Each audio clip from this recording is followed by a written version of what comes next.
Let's talk all-age comic books for the week of September 7, 2022. Hey, it's Trey with Daddy Mojo. What's up? Happy post-Labor Day. I discovered a new resource, and we ordered something from them the other week, and then we had a user error. Totally our fault. But Midtown Comics, we were up in New York City doing some business, and a friend of ours suggested Midtown Comics. Really thorough comic book store. And if you say to yourself, I live in Podunk, wherever, why should I care about them? Here's why. First off, their website is really easy to navigate.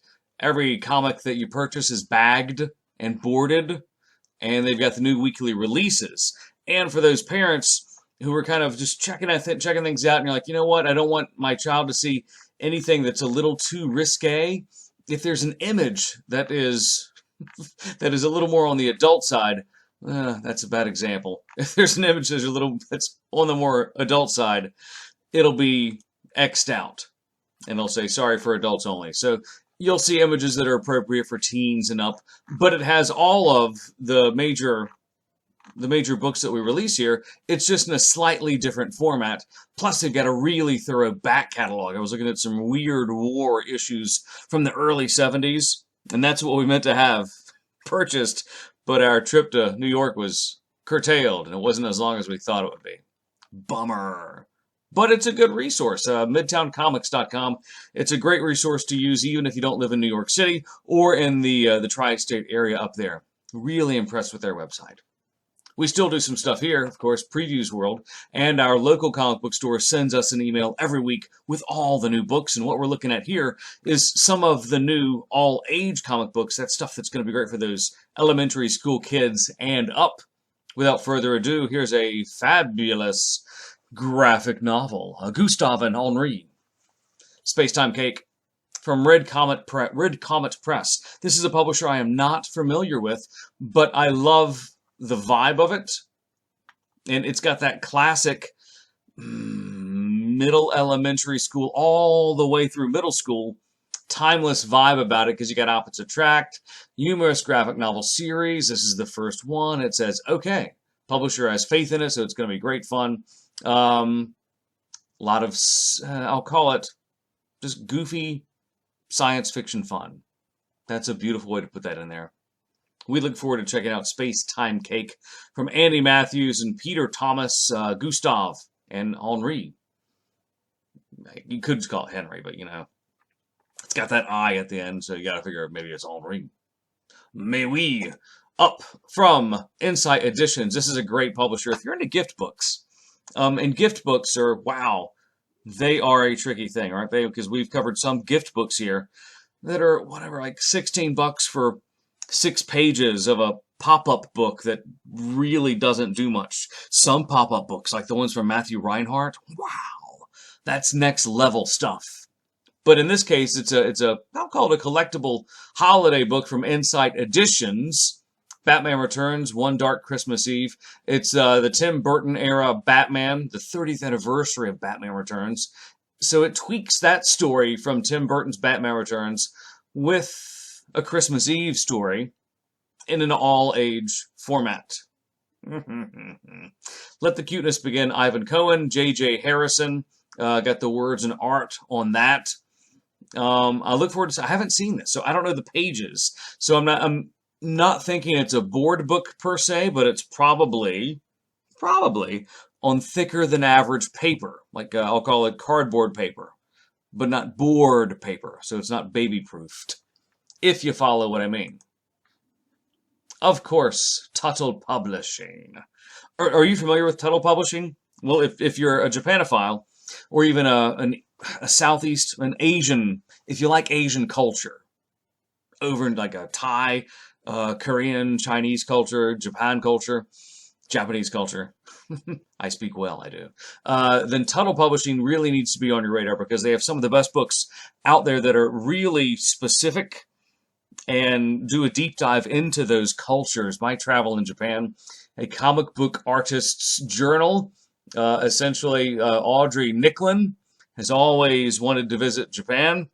She's an illustrator, a comic book artist, and she went there for 10 days. So it's not as thorough of a dive as she wanted, but I look forward to reading this. Because I like things from Tuttle. I especially like things about Japan, just because it's one of the kindest countries in the world. Lived there for a couple years, and it brings back good memories for me. And if you're curious about it, it could be a good little, good gateway into learning more about the country.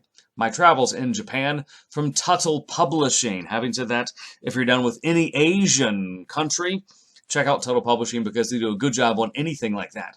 We've covered some Korean stuff and some Chinese books that they've put out also.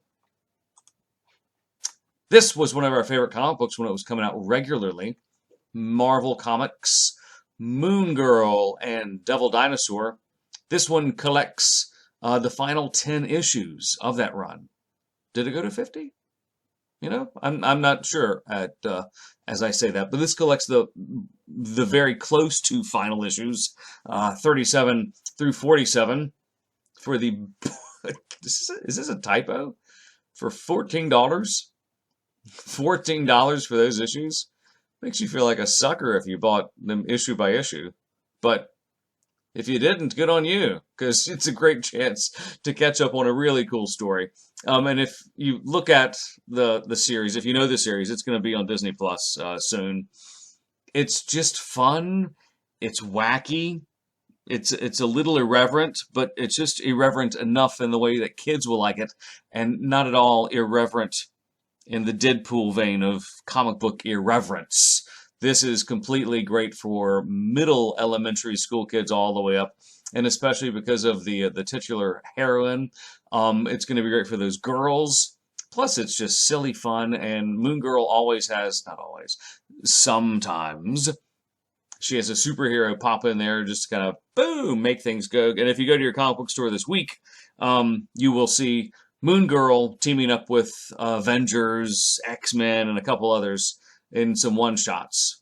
If Moon Girl's your jam, you can check that out also. If not, check out this graphic novel, and it could be your jam. Moon Girl, Devil Dinosaur, graphic novel, The Place in the World, for $14. I swear that's a typo.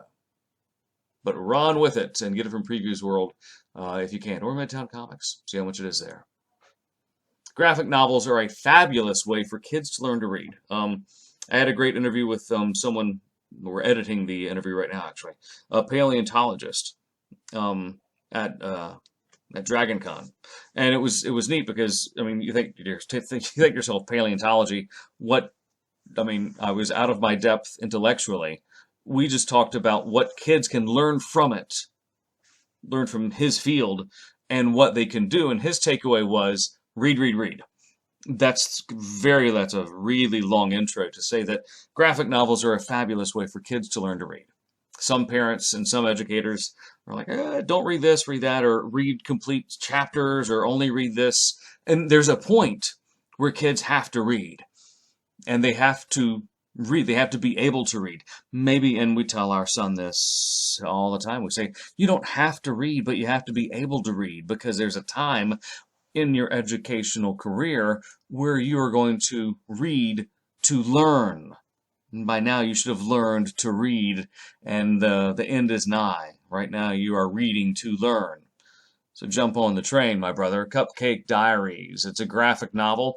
A lot of the, I'll call them upper elementary school girls, may know this series all well. This is the graphic already. This is the graphic novel sister that tells the same story of the Cupcake Diaries. It's a best-selling series. This is the first graphic novel, so you can almost be assured that more will follow. Case in point, this one, just like this. See, The Babysitter's Club, a fabulously popular series of books, but Graphix has been making the graphic novels. That's almost a tongue twister. Graphix has been making the graphic novel compendium, sister series to this, for The Babysitter's Club. And this week we've got Jessi's Secret Language, and these are the books based by novelist Anne M. Martin. Graphix is one of those imprints that's under Scholastics, so it's kind of the same house, different publishing wing. Great graphic novel for those kids, those middle elementary school kids through lower middle school. By the time they get to middle school, it'll probably be a little young. But for those early early 4th graders and 5th graders. It's going to be their jam in this one. Jessi's secret language. They deal with a youth that has sign language because they were born deaf. Matt. This is Matt. Been born deaf since birth. And Jessi learns to communicate. Check it out. TMNT. I laugh because my 12-year-old has been watching Karate Kid. And there's this hilarious scene in season 2 where the skinny kid, and I forget his name, the really tall skinny kid, made a great TMNT joke when he was in the comic book store, when Hawk was about to bully him. What's up with Bebop and Rocksteady was his joke. It was hilarious, and I encourage you to watch it again. That's to say that Teenage Mutant Ninja Turtles is a fabulous ongoing series from IDW Publishing. It's got all the action and the fun that you remember from TMNT back in the day. And it's just good, silly fun, which is all you really want sometimes in a comic book. Maybe you're not looking for something heavy or whatever, some big circular arc that's going to change the plot of anything. And who knows, they may be in the middle of an arc that's going to change Michelangelo's pizza diet to where he doesn't like pineapple and bacon on pizza anymore. That's highly unlikely. Michelangelo loves that, but it's a great comic book to say. Comes out monthly, worth checking out. Really is. TMNT, monthly series from IDW Publishing. This one's out too this week. This is one of those graphic novels. It's a standalone thing, and it's no. I'm sorry, check that wrong book. This is Dark Knights of Steel: Tales from the Three Kingdoms. Who is this going to be good for? Those middle school kids that want something a little different, but want some familiarity with slightly more all-age appropriate characters. And you can kind of see how the way Batman is drawn, it's almost like a DOS Batman, a little steampunkish back in time Steel. Okay, I'm curious. And if you're looking for something unique that still has the fingerprints of DC Comics, this could be your jam. Dark Knights of Steel. Tales from the Three Kingdoms, #1. It's $5.99. So I'm not sure if this is a one-off or if it's going to be a limited series. My guess is limited series. 48 pages. Great for you middle school kids. Usagi Yojimbo. This is, every time this comes up, within reason, we're going to say this is great. It's from Stan Sakai. What's to say about Usagi Yojimbo? It's Dark Horse Comics. Been around for ages. It's about a Ronin, anthropomorphic rabbit who fights. He's a ninja. It's got lessons. I know, you kids, you don't want lessons in your graphic novels or your comic books, but sometimes they really help make the story that much better, and that's the case with Usagi Yojimbo. When you open up the comic book here, even the graphic novels, or these collections like this one, this is a trade paperback from collects a handful of comics, 76 through 93. What? It's a great bang for the buck, as well as the Usagi Yojimbo color special 1 through 3. So that tells me, okay, there's going to be a little bit of color in this, but it's mainly going to be black and white. The stories, though, are going to be fabulous. They will teach a lesson. Do not let that drive you off, kids, because the lesson only enhances the story, and the art is fabulous. It's simple, but it's not too simple, because it's not like an all-age, it doesn't give the appearance of this is a comic book for my elementary school kid friends. There's a lot of action in it. It gives the vibe where you 5th graders, you upper elementary school kids, you'll dive into it if you're clever and you want something unique. Usagi Yojimbo's your jam. You middle schoolers, you'll love it. You high schoolers, you'll love it. This is great. It's actually the definition of an all-age comic book because it does hit those upper elementary school kids all the way up to you middle-aged geezers like me. Middle-aged geezers. That was my rock band in the 80s. Didn't go very far. What are you reading? If you're reading something, share it with us, won't you? It's @DaddyMojo on Twitter. And thanks.